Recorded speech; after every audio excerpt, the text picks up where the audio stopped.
Rubicela Gallegos salió del estado de Nuevo León, de donde es originaria, para ir al centro del país. Lamentablemente ya no regresó desde ese 2019 y es que fue víctima del monstruo de Atizapán. Es una persona que se dedicó a asesinar mujeres. En su casa encontraron más de 4,000 restos humanos. Su padre, don Armando Gallegos, habló con nosotros al respecto de todo lo que vivió para encontrar solamente algunos restos de su hija. Él ya está en paz. Lamentablemente el monstruo de Atizapán tiene muchas víctimas en su andar. Buenas tardes. Como usted sabe,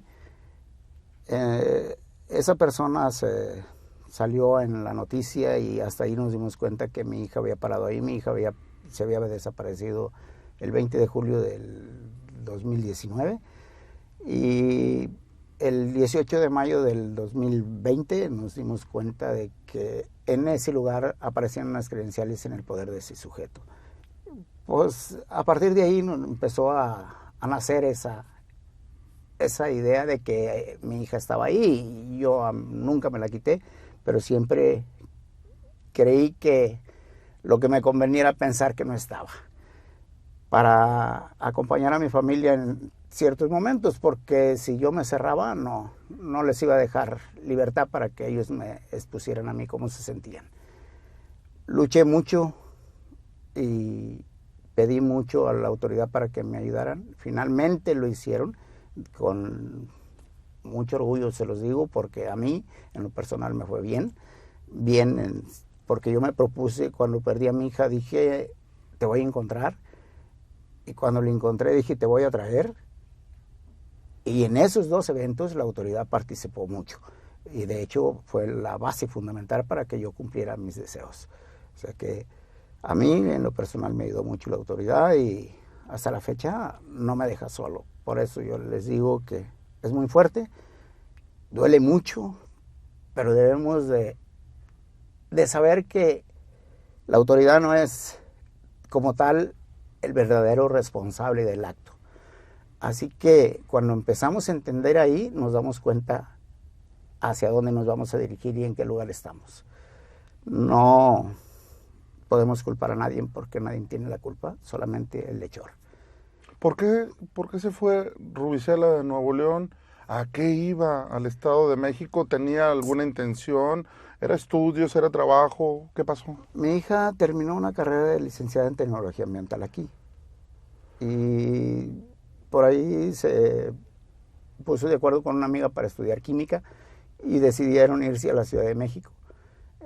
Estudió por 10 años allá y pues lamentablemente su idea, ya ella ya estaba trabajando, ya daba servicio a las oficinas de Pemex por un pequeño honorario, pero ya empezaba a trabajar.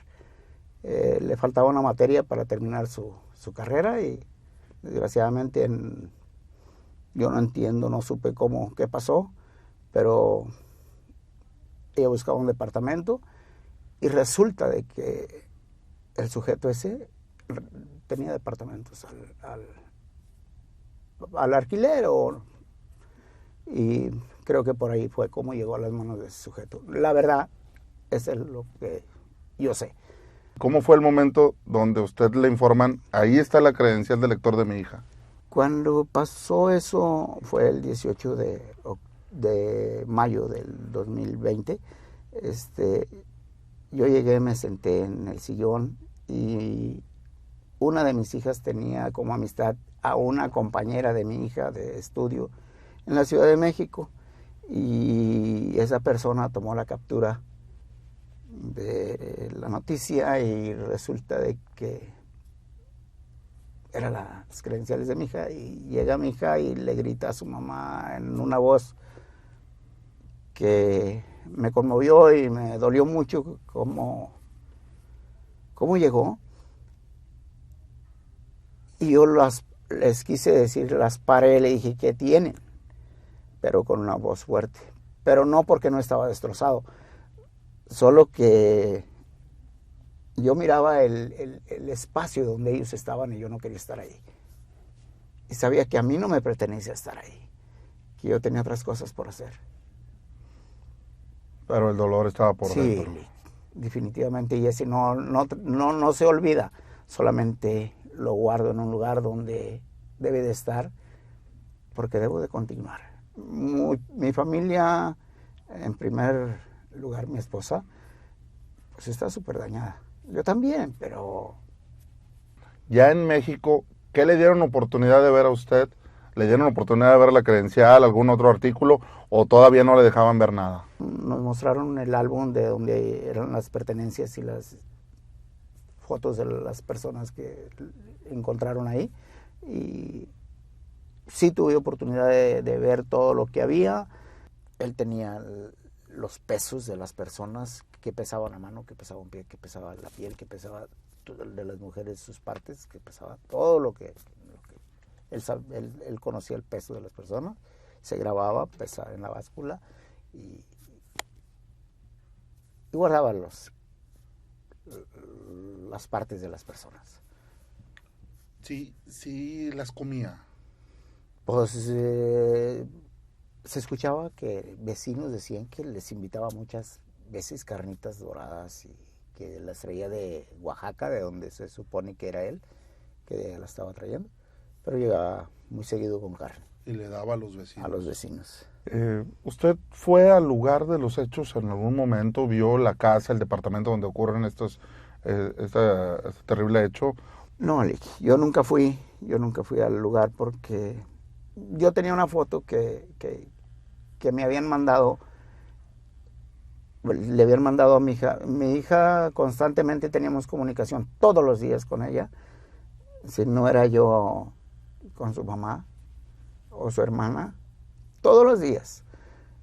Ese día, como a las 6 de la tarde, 5:50 y tanto, recuerdo bien, le llegó una foto a mi hija a su WhatsApp, donde estaba una mesa, que esa foto la compartí después con las autoridades y me confirmaron que sí, exactamente, efectivamente estaba esa mesa ahí adentro. ¿Reconoció los restos? ¿No fue necesario? No, ahí no, nomás a nosotros nos mostraron el 99.99% que era el mismo tipo de sangre, y como les vuelvo a comentar, yo confío y confié en la autoridad que lo que me entregaron era lo que yo esperaba, y a partir de ahí yo empecé con otro proceso de empezar a asimilar el momento que estoy viviendo, y el que estaba y el que estoy viviendo, y eso no quiere decir que lo olvido, porque nunca voy a olvidar eso. Es demasiado fuerte. ¿Cuántas víctimas me comentaba? ¿19 en total? Un promedio de 19 personas es las que se supone que el sujeto desapareció, es lo que se comentaba. 19 mujeres. 19 mujeres, entre ellas un hombre y una niña. ¿Nunca habló con él? ¿Nunca lo carearon? Nada. No, yo tuve la oportunidad de verlo, pero cuando la sentencia del sujeto, cuando lo sentenciaron, yo lo vi 2 veces, en 2 ocasiones lo vi, pero allá en el fondo. Yo no quería verlo, me dolía mucho lo que hizo, o me duele mucho porque era indefensa mi hija. Es fuerte. Sí. Imagínense una mujer sin posibilidades de defenderse y todavía por la espalda, o tú vas a ver cómo la tomó, de qué manera, cómo sufrió, qué hizo el sujeto. Pero sí, el álbum como usted sabe, cuando el juez te va a sentenciar, el fiscal presenta las pruebas tal y como son, o como al menos como él las tiene, y sí, eran cosas muy horrorosas lo que el señor hacía. Pasa esta situación, usted me dice, ya en este momento la carpeta está cerrada contra él. Yo ya terminé mi proceso, ya lo único que queda pendiente es por ahí arreglar un mal trámite, un documento que hicieron mal por ahí la autoridad, pero estamos en eso para hacer legal la tutela de mi nieto, porque mi hija me dejó nieto, como usted bien sabe. Tuvo ese niño y lo tuvo aquí. Él nació aquí, estuvo 6 meses, a los 6 meses ella se lo llevó, y ya tenía por ahí cómo cuidarlo y cómo atenderlo, quién lo cuidara y todo. Y luego venía y nos lo traía, pero todos los días estábamos con él hablando, ya que empezaba a hablar. Todos los días, todos hablábamos con ellos. A cualquier hora, a la hora de comer, qué iban a comer, todos sabíamos. Y nomás de repente nada. El niño estuvo en el departamento donde ella rentaba desde el sábado en la tarde, de las 2 de la tarde, que ella fue a comprar la comida para el niño, desde las 2 hasta el jueves por la mañana. Todos esos días el niño estuvo solo. No más que el niño era listo. Él tenía el refrigerador, él sacaba los plátanos, sacaba la comida.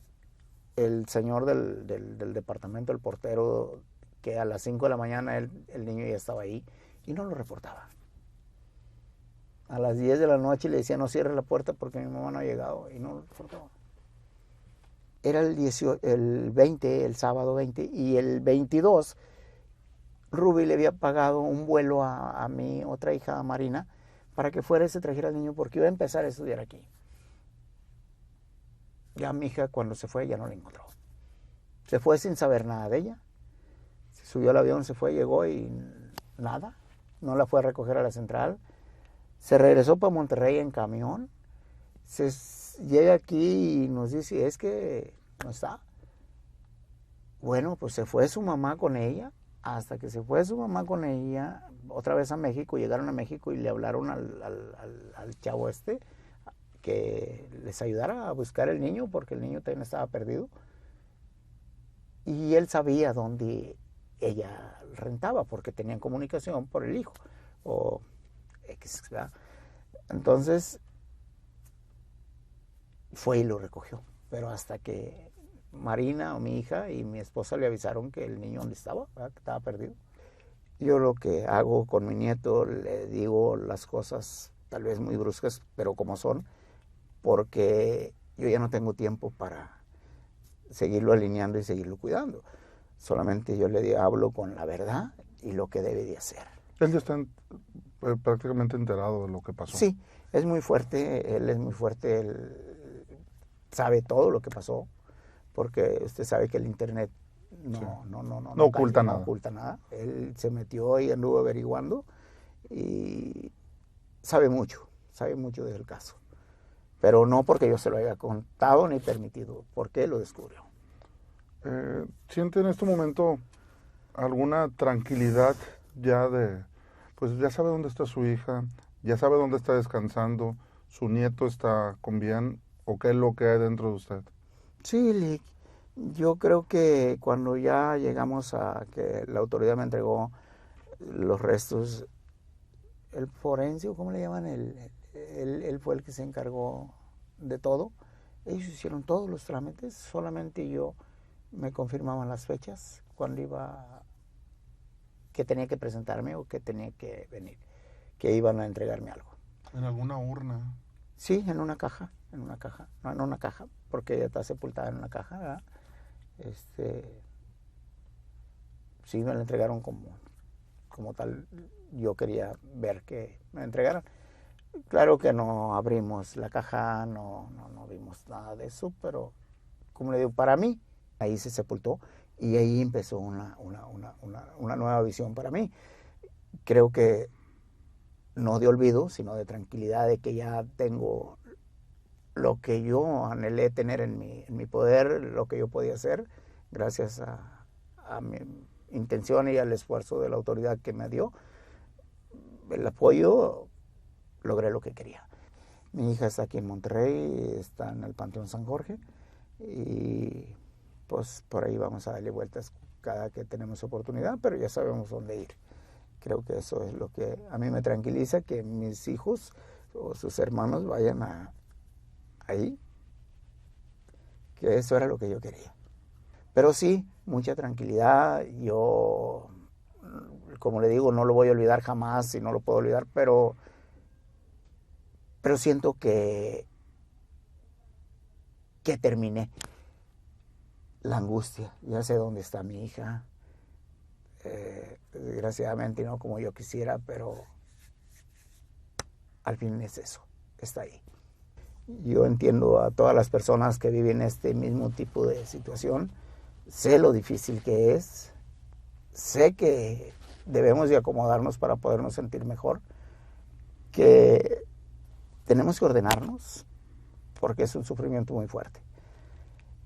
Y si se puede, no más que debemos de dejarnos ayudar. Don Armando, muchas gracias por darnos el espacio para platicar con usted y bueno, tratar de que este tipo de situaciones se sigan presentando y bueno, sabe que aquí en Posta pues tiene una casa y tiene un lugar donde expresarse. Gracias y yo les agradezco mucho por el apoyo que me han brindado.